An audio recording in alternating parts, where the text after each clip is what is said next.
Assalamualaikum warahmatullahi wabarakatuh. Bertemu lagi kita.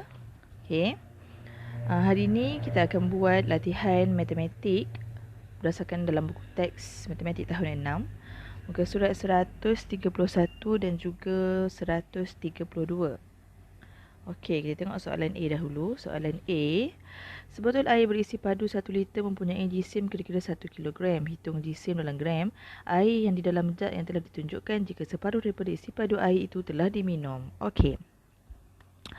Dalam jug ini ada 1 liter. 1 liter ini bersamaan dengan 1000 mililiter dan juga bersamaan dengan 1 kilogram. Dia kata separuh dah diminum. Okey, separuh daripada 1000 ialah 500. Jadi bila dah minum 500 ml, asalnya ada 1000 ml, dah diminum 500 ml, akan tinggal lagi 500 ml. Tapi dia nak hitung jisim dalam gram. Okey, yang dikata tadi 1000 ml sama dengan 1 kilogram. 1 liter sama dengan 1 kilogram. 1 kilogram pun 1000 gram. Okey, 1000 ml sama dengan 1000 gram. Sekarang ni air dah tinggal 500 ml. Jadi 500 gram jisim dia. Itu sahaja soalan A. Soalan B. Secara purata kuku jari tumbuh 0.1 mm dalam masa sehari. Berapakah panjang dalam cm kuku yang tumbuh dalam tempoh seminggu? Seminggu ada berapa hari? 1 minggu 7 hari. Okey. Jadi sehari purata dia 0.1. Kalau 7 hari darab sahaja. 0.1 darab dengan 7. Ingat ni mm ya. Dapat 0.7 mm. Tapi dia nak dalam sentimeter. Okey, keluarkan rumus yang berkaitan sentimeter dan juga milimeter. Okey, 1 milimeter sama dengan 1 sentimeter sama dengan 10 milimeter. Sekarang ni kita ada 0.7 milimeter. Berapa sentimeter? Okey, jadi macam biasa cikgu ajar dalam kelas tu, naik atas darab, pergi gerak ke kanan, bahagi. Jadi 0.7 darab 1 bahagi dengan 10. 0.7 darab 1 ni 0.7 lah, bahagi dengan 10. Okey, macam biasa kalau kita nak bahagi dengan 10, 100 ataupun 1000, kita boleh gerakkan titik sahaja, tak perlu bahagi panjang. Jadi gerakkan titik sekali sahaja. Jawapan dia 0.07 sentimeter. Okey, soalan C. Raja A menunjukkan isi padu asal air dalam sebuah silinder penyukat. Okey, A yang asal. Asalnya berapa? 200 ml. Okey, ingat ni asal 200 ml. Raja B menunjukkan peningkatan isi padu air itu apabila 2 biji kulit dimasukkan. Okey, yang B pula menunjukkan peningkatan. Asalnya ada 200. Asalnya kat sini 200, tapi dia dah meningkat jadi 250 selepas guli 2 biji tu dimasukkan. Jadi peningkatan dia kat sini berapa ml? Dah nampak terang-terang dah. Kat sini 50 ml. Dia naik sebanyak 50 ml setelah guli tu masuk. Okey, jumlah jisim guli yang dimasukkan itu ialah 10 gram. Berapakah bacaan paras air jika 50 gram guli dimasukkan ke dalam silinder penyukat A? Okey, jumlah guli ni 10 gram. 10 gram. 10 gram guli ni, dua-dua ni, 10 gram guli dapat meningkatkan air sebanyak 50 ml. Ni, peningkatan dia sebanyak 50 ml. Peningkatan Okey, kemudian dia tanya kalau 50 gram. Kalau 50 gram, berapa peningkatan kat sini? Macam biasa, darab, bahagi. 50 darab 50 bahagi 10. Okey, settle yang atas dahulu. 5 darab 5, 25. Ada sifar 2 ketul. Sifar bahagi 10. Yang ni boleh potong. Jadi jawapan dia 250. Tapi 250 ini adalah peningkatan. Yang ni peningkatan. Yang ditanya, berapa bacaan paras air? Berapa bacaan paras air? Okey, kalau asalnya 200 ml. Okey, ni asal. Peningkatannya 250 tambahlah dengan 250. Jadi berapa isi padu air sekarang? So, kita tambahkan 2 ni sahaja. Jadi jawapan dia 450 ml, mililiter. Okey, soalan D. Jadual menunjukkan jarak dari Kuala Lumpur ke dua destinasi. Okey, tengok jadual. KL ke Port Dickson, jarak dia 90. KL ke Bukit Kayu Hitam, jarak dia 510. Okey, daripada yang mana lagi dekat dengan KL? Port Dickson ke Bukit Kayu Hitam? Port Dickson lah kan. Tengok jarak pun dah tahu, 90 je. Okey, Cikgu Goh memandu dari Kuala Lumpur ke Port Dickson menggunakan 6 liter petrol. Berapa isi padu dalam liter petrol yang digunakan jika dia memandu kereta yang sama dari KL ke Bukit Kayu Hitam? Okey, dari KL ke Port Dickson 90 km. 90 km perjalanan dia memerlukan 6 liter petrol. Berapa petrol yang diperlukan? Berapa liter petrol yang diperlukan kalau dia perjalanan dia daripada KL ke Bukit Kayu Hitam? 510. Selesaikan macam biasa. Darab bahagi 510 darab 6 bahagi dengan 90. Okey, settle yang atas dahulu. 51 darab 6, 6 darab 5, 30. Jangan lupa sifar kat belakang ni. Tambah lagi sifar. Bahagikan dengan 90. Yang ni kalau tak mahir memotong, bolehlah buat bahagi panjang. Okey, tapi cikgu dah pesan kalau jumpa sifar-sifar kat belakang ni boleh potong. Kan? Jadi 306 bahagi dengan 9. Okey, awak pun bolehlah buat 9 darab 3, 27. Ada baki lagi 3, turun 6. 9 darab 4, 36. Habis. Jadi jawapan dia 34 liter. Okey, jadi minyak yang dia guna daripada Kuala Lumpur nak pergi ke Bukit Kayu Hitam sebanyak 34 liter. Okey, soalan E pula. Gambar menunjukkan isi padu santan dalam sebuah jug. Okey, dalam sebuah jug warna putih itu adalah santan. 1/4 daripada isi padu santan itu dicampurkan dengan 120 gram cendol untuk menyediakan ais cendol. Berapa isi padu santan dalam ml yang digunakan untuk 600 gram cendol dengan kepekatan yang sama? Okey. Isi padu santan dalam jug tu 2400 ml. Dia dah tunjuk dah. 1/4 daripada isi padu santan itu dicampurkan dengan 120 cendol untuk buat cendol. Okey.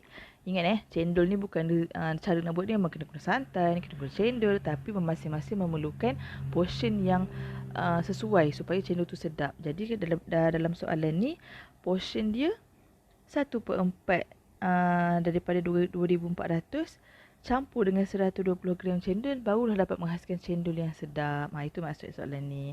Okey, kita cari dulu 1/4 tu. 1/4 daripada operasi darab.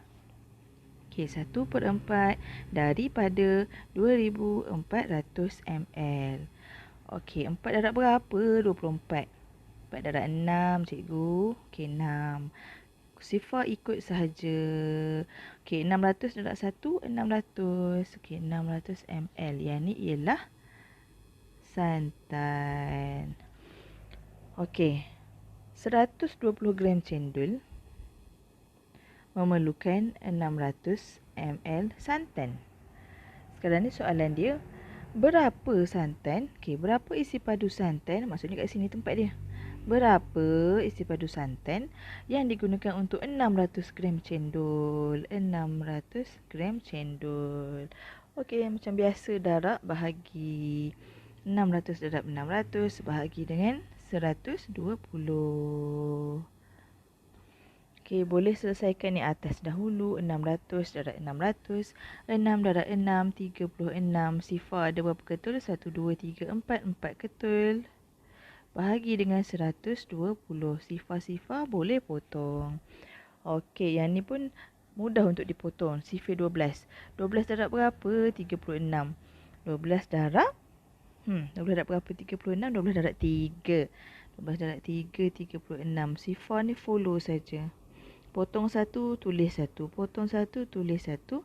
Jadi 3000 ml. Memang jawapan dalam ml pun. Tak payah tukar. Tinggalkan dia 3000 ml. Okey, soalan F. Gambar di sebelah menunjukkan meter kelajuan kereta Ayah Darus sepanjang perjalanannya dari Bintulu ke Mukah Sarawak. Ayah Darus mengambil masa 2.5 jam untuk tiba ke destinasi itu. Hitung jarak yang dilaluinya dari Bintulu ke Mukah Sarawak. Okey. Meter kelajuan kereta Ayah ni. Tengok buku teks, kalau tak nampak boleh refer pada buku teks masing-masing. Dia punya kelajuan di situ ialah 90 km per jam. Okey, kalau tak nampak boleh refer textbook. Okey. Okey, 90 km per jam. Dengan kelajuan 90 km per jam tu, dia dapat berjalan sebanyak 2.5.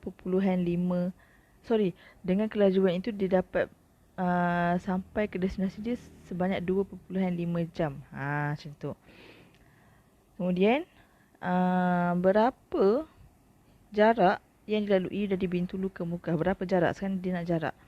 Okey, sebelum tu kita tengok dulu 90 km per jam ni. Apa yang dimaksudkan dengan 90 km per jam? Okey, 90 km per jam dia bermaksud setiap 90 km yang dilalui ni 1 jam. Okey, contohlah ni gambar jalan. Daripada sini A sampai B 90 km. B sampai C pun 90 km. Okey, jarak daripada A ke B 90. Jarak B ke C 90 km. Okey, maksud 90 km per jam ini ialah bila dia jalan sebanyak 90 km, masa yang dia ambil kat sini ialah 1 jam. Okey, bila dia jalan sebanyak 90 km lagi, 1 jam lagi. Setiap 90 km yang dia bergerak, masa yang dia ambil ialah sebanyak 1 jam. Kalau macam ni, 90 dengan 90, 180.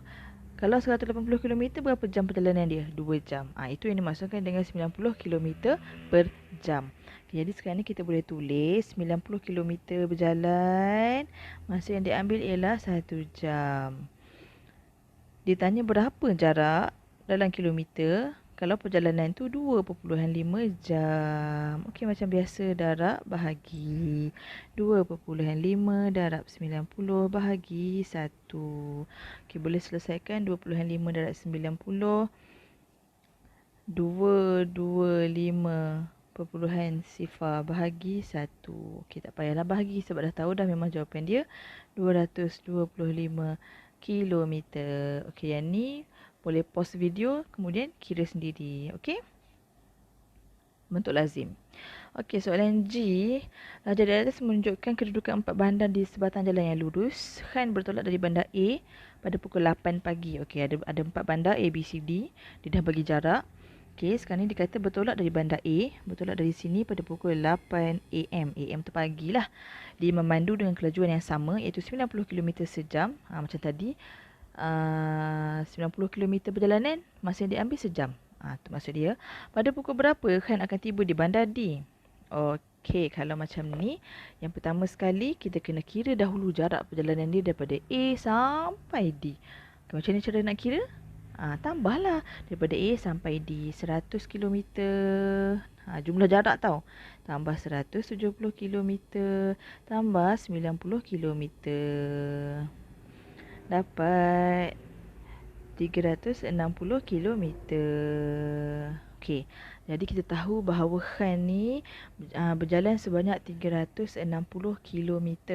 Pukul berapa nak sampai? Pukul berapa nak sampai? Jadi 90 km mengambil masa selama sejam. Mana beritahu ada ke beritahu ada ni? Ni 90 km sejam. 90 km dia ambil masa sejam. Sekarang ni kita ada 360 km.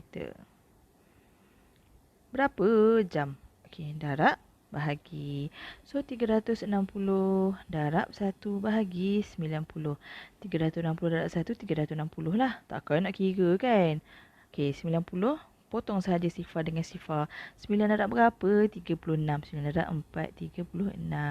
Jadi perjalanan yang diperlukan ialah selama 4 jam. Okey, soalan H. Encik Tan membeli seguni beras basmati berjisim 40 kilo.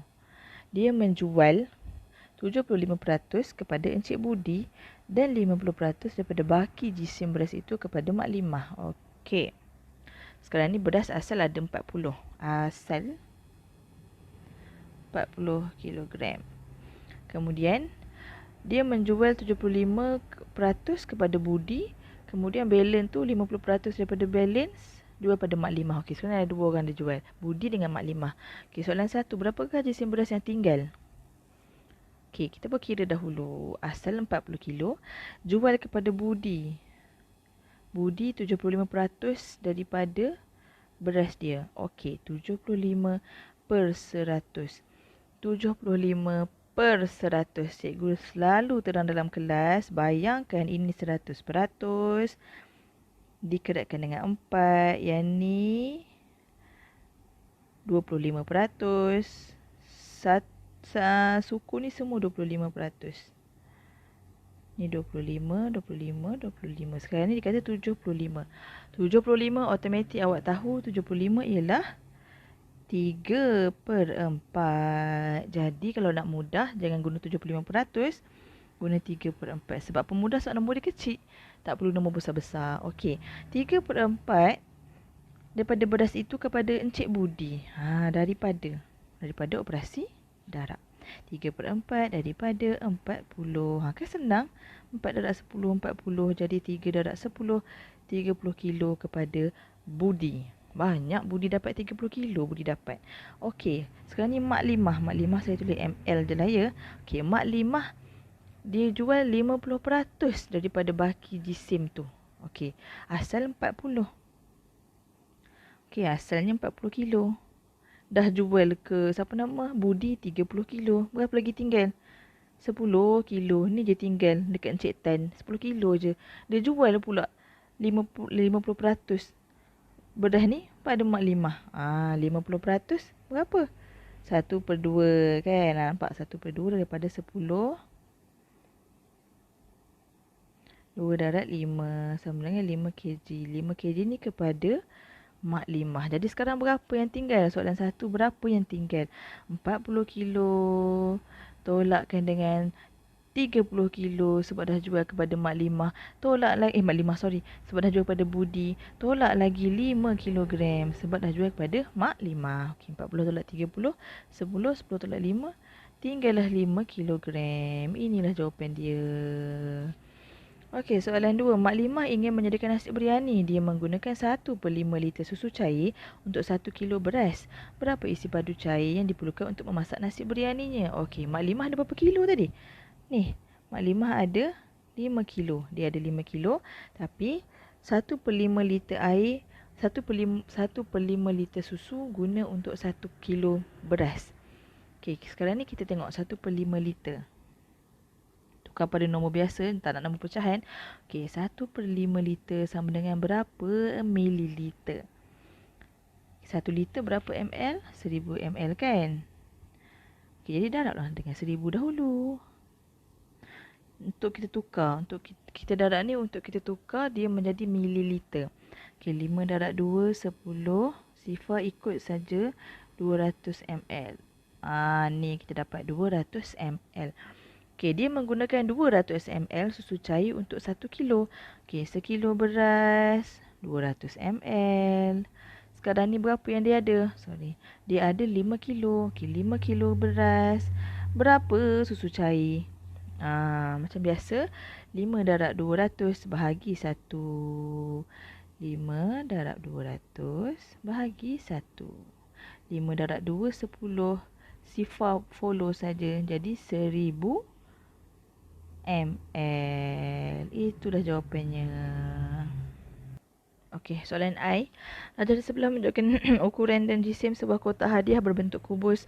Apabila Ibu Ali mengisikan beberapa buah kotak hadiah itu ke dalam sebuah kotak P, jumlah jisim kotak menjadi 4.3. Okey. Hitung jisim dalam kg kotak P yang kosong, nyatakan panjang lebar tinggi kotak itu. Okey, ada dua soalan yang kita kena selesaikan, iaitu yang pertama, hitung jisim dalam kg kotak P yang kosong. Kotak P yang kosong, nak berapa? Yang kedua, dia suruh nyatakan panjang lebar tinggi kotak itu, kotak P lah maksudnya. Okey, kita selesaikan yang pertama dahulu. Ibu Ali ni nak masukkan kotak pink ni dalam kotak oren. Kotak pink asalnya 500 gram untuk satu biji. Kotak P dia tak bagi tahu, tapi yang dia bagi tahu bila dia masukkan beberapa ketul kotak pink berwarna merah jambu tu masuk dalam kotak oren, berat dia jadi 4.3 kilogram. Okey, sekarang ni kita nak tahu berapa biji sebenarnya kotak kecil ni masuk dalam kotak besar. Jadi caranya ialah dengan bahagi jisim yang ada. Okey, jisim untuk P 4.3 kilo, jisim untuk kotak kecil 500 gram. Oh sorry. Okey. 4.3 kilo itu kita bahagikan dengan 500 gram. Sebelum bahagi kena tukar unit. Macam nak tukar unit cikgu dah terangkan sebelum ni. Bilik-bilik tu. Okey, titik di tengah. Disebabkan 1 kilogram 1000 gram, kita ada 3 bilik. Masukkan saja nombor 4.3. 4 perpuluhan dah ada kat atas ni yang besar tu 3. Okey. Bilik yang kosong kita letakkan sifar. Jadi jawapan dia 4,300 gram. Jadi bila dah tukar unit barulah boleh bahagi 4,300 bahagi dengan 500 gram. Sebab unit dah sama kan? Dia potong habis. 43 bahagi 5. 5 darab berapa? 43. Yang paling dekat ialah 8. 5 darab 8, 40. Okey, jadi bilangan kotak kecil yang masuk dalam kotak besar ialah sebanyak 8 biji. Tapi 8 biji itu berapa gram pula? Darablah. 1 biji 500 gram. Kan? 1 biji 500 gram. Kalau 8 biji 500 darabkan dengan 8. Okey, 5 darab 8 40. Sifar follow saja 4000 gram ataupun 4 kilogram. Betul kan? 4000 gram sama dengan 4 kilo. Okey. Tapi sepatutnya 4 kilogram. Tapi kenapa bila masuk tu jadi 4.3? Jadi itulah jisim yang kotak P yang kosong. Kotak yang kosong sahaja pun ada berat. Bukannya kotak kosong tak ada isi, dia tak ada jisim. No, okey. Walaupun contoh bakul yang kosong, cuba timbang. Mesti ada jisim yang tersendiri. Jadi nak tahu berapa jisim kotak yang kosong tu? 4000 gram. 4300 gram. Tolakkan dengan 4000 gram. Sama dengan 300 gram. Jadi inilah kotak yang kosong itu.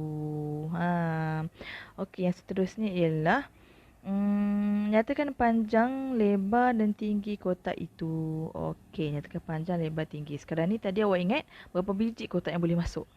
8 kan? Jadi kalau 8, yang ni kubus, yang ni kubus, yang ni pun kubus. Sama-sama kubus. Okey. Masukkan 8 biji dalam ni. Yang ni awak kena imagine, kena bayang. Kat mana di 8 tu mungkin? Kat sini. Macam nak susun supaya kotak tu jadi 8. Okey, nampak cikgu tengah lukis tu, boleh tengok. Okey. 1, 2, 3, 4, 5, 6, 7, 8. Okey. Bayangkan. Nampak ni cikgu dah turun lukiskan dah tu. Jadi kotak kecil masuk dalam kotak besar. Ni susunan dia. Kotak 1, kotak 2, kotak 3, kotak 4, kotak 5, kotak 6, kotak 7, kotak 8 dekat belakang lagi. Okey. Berapa panjang, lebar dan tinggi? Okey. Yang satu ketul ni 4 kan? Jadi kat sini 4. Sini pun 4. Sini 4. Sini pun 4. Tinggi pula. Sini 4. Sini pun 4. Jadi panjangnya 8.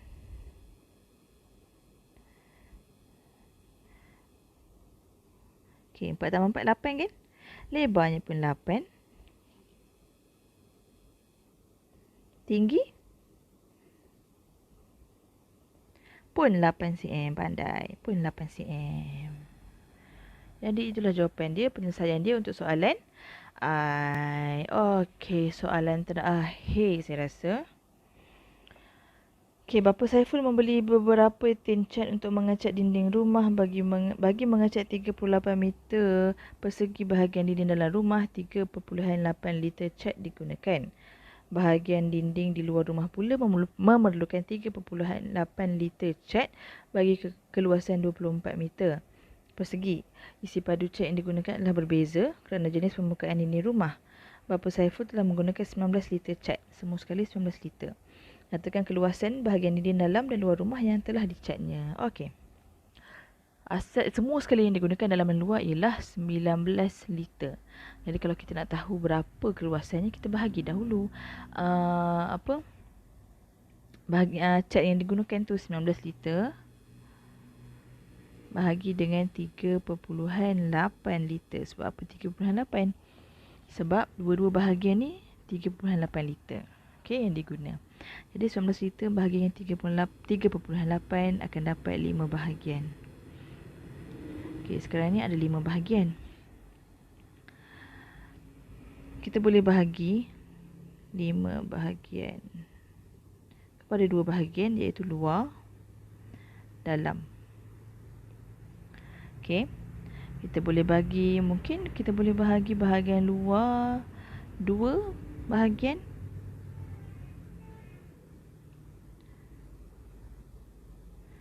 Dalam 3 bahagian. Okey, bahagian luar 38 meter ni dalam. 38 meter persegi bahagian dalam. 24 meter persegi ni ialah bahagian luar. Jadi berapa bahagian cat yang diguna? Untuk luar 24 darabkan dengan 2. Untuk dalam 38 darabkan dengan 3 bahagian.